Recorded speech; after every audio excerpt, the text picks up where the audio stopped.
I adore when the sequel to a game is better than the game it spawned from. It doesn't happen all that often in my opinion, but when it does, the love and passion the team has for the IP is made front and center.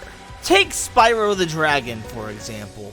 It's a brilliant game that paved the way for so many other franchises to exist, but then we get Ripto's Rage, which improves on the existing formula in practically every way imaginable.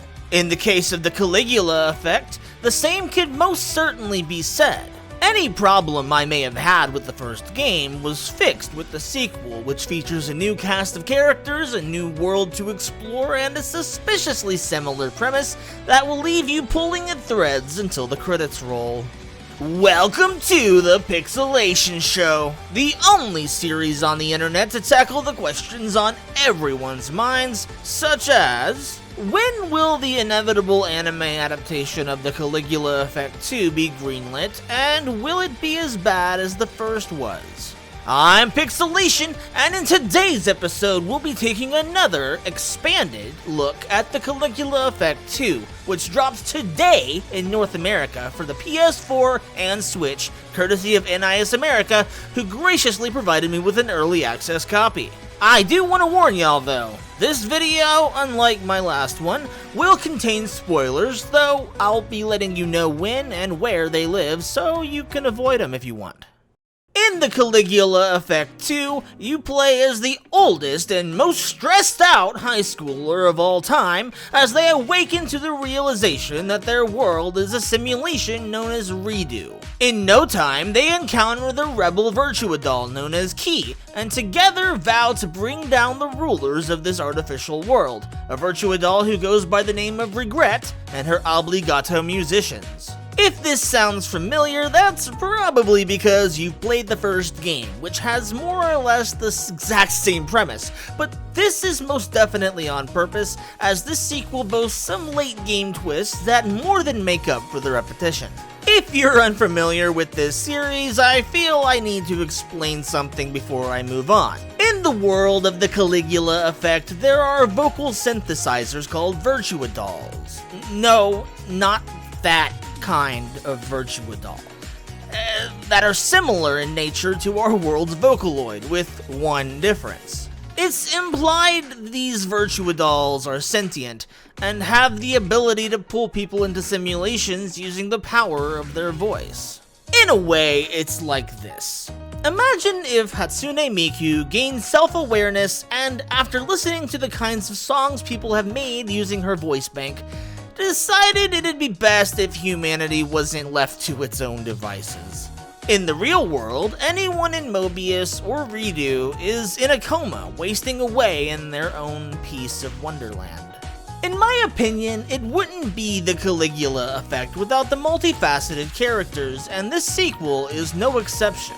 Be they obligato musicians or the Go Home Club, both sides of this conflict have some very well-written and three-dimensional characters who constantly blur the line of morality to the point where you might not know who to root for or who to trust. Just like in the first game, each musician has a Go Home Club foil who, while they may not have any direct connections in reality, are tied together by their actions and points of view.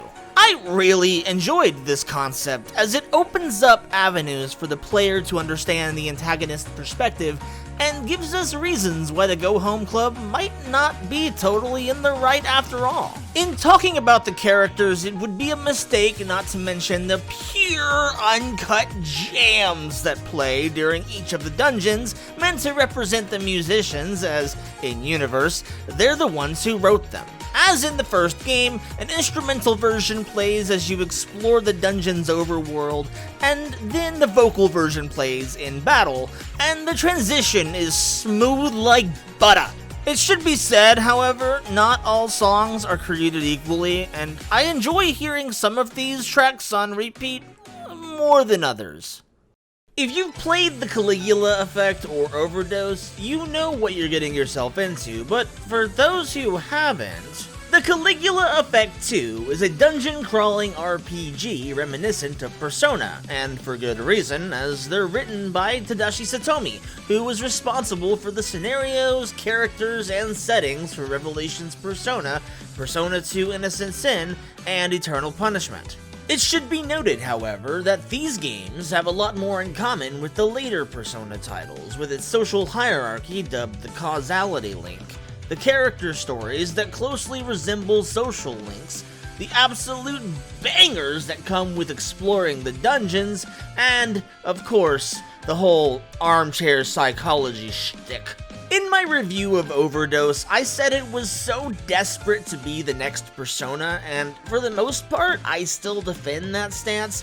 But this latest entry does a good job of carving out an identity for itself through some new features that make both the battle and social elements more unique. In battle, there is now a meter that ticks up over the course of the battle called Voltage, which, when maxed out, allows you to turn the tables on a particularly tough battle with a feature known as key jacking. When activated, key jacking gives all fighters an extra turn, increases your speed, and your attacks will generate additional hits. But you can upgrade this feature to increase the duration, reduce SP consumption, or increase defensive attacks, among other improvements. I think the thing I find to be the most hype about key jacking, however, is that you can choose what song should play during it, and it provides the perfect morale boost during difficult encounters. If you haven't played the original, you'll find it interesting that this is a unique kind of RPG that doesn't have customizable equipment. Instead, you can improve your stats through stigmas, which are divided up into attack impulses, defense instincts, and amplifications, which can grant passive skills that are used during the social element of the game. Also returning from Overdose is the battle system, which resets your HP and SP lost after each battle, meaning the days of barely winning a battle and spending a third of your potion reserves to heal up are a thing of the distant past. And, of course, each character has an overdose skill that can be performed once their stress gauge has been filled, and they carry over from battle to battle, which means you can save them up and unleash heck on those particularly difficult bosses if you so choose. I also have to give credit to the developers for improving the balancing. In my Overdose review, I mentioned how the bosses failed to challenge me whatsoever, and as if they saw that, in and of itself, as a challenge, the Caligula Effect 2 boasts some pretty tough bosses that required me to tap into the strategic side of my brain to overcome. It's here where I must warn you, spoilers are imminent. If you'd like to avoid one of the story's biggest and most interesting twists, skip to the timecode you see on screen right now. In the first game, one thing I remember thinking to myself is that Marie Mizuguchi, also known as Wicked of the Ostinato Musicians, was a fascinating character who needed a bit more development, as she was kind of thrown into the story near its end and felt out of place as a result. It feels weird to say, but that development was partially given in the anime adaptation, but since that is wholly non-canon in my objective opinion, I am gonna say it doesn't count. So, why am I bringing up a character from the first game in a review of the second? In the beginning of this game, one of the first characters you encounter goes by the name of Marie Amabuki, and I would be lying if I said the thought didn't cross my mind that she looked a lot like Marie Mizuguchi. I chalked it up to a design coincidence and went about my day, until she achieved her catharsis effect, which looks a lot like Wicked's. But no, once again, I waved it off as conspiratorial thinking until Chapter 6, when it was revealed that Marie Amabuki is none other than Marie Mizuguchi, otherwise known as Wicked of the Ostinato Musicians. It's then that you're offered a choice.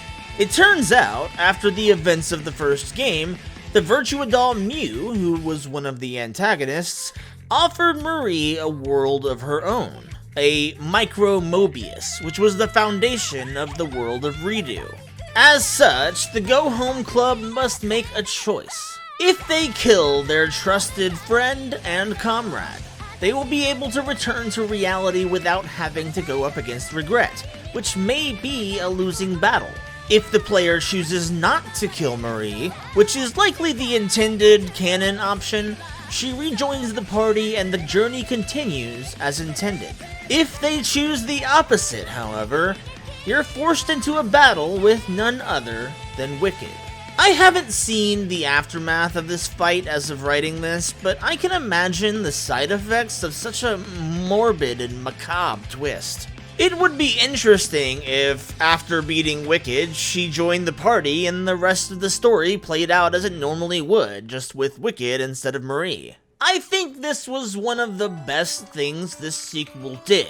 Incorporating Marie Mizuguchi as a critical member of the team in the sequel to a game where she was this sociopathic antagonist and having her be a genuine cinnamon roll in the process is such a brilliant choice, and I applaud Satomi for having made it. I want to celebrate them improving in the writing department overall since the first game, but this right here is fantastic and deserving of accolades. The Caligula Effect 2 is a phenomenal game filled with emotional and dramatic tension so thick that you could die if you put your head between them, but it would be remiss of me to say it didn't have its fair share of flaws or just things I wasn't a fan of. I won't say much about specifics, but the final chapter had a revelation that didn't sit right with me. Not in the way it was handled, so much as the way it wasn't, so to speak. It kind of felt as if some crucial details were left on the cutting room floor, which makes me think we'll inevitably see a re-release akin to Overdose at some point in the next few years, ideally with its very own Forbidden Musician route as well. If that were to happen, you know I'd be first in line to see what's been added. If the first game piqued my interest, the second made me a full-on fan, and I cannot wait to see what the future of the Caligula Effect has in store. Thank you for watching the Pixcelation Show.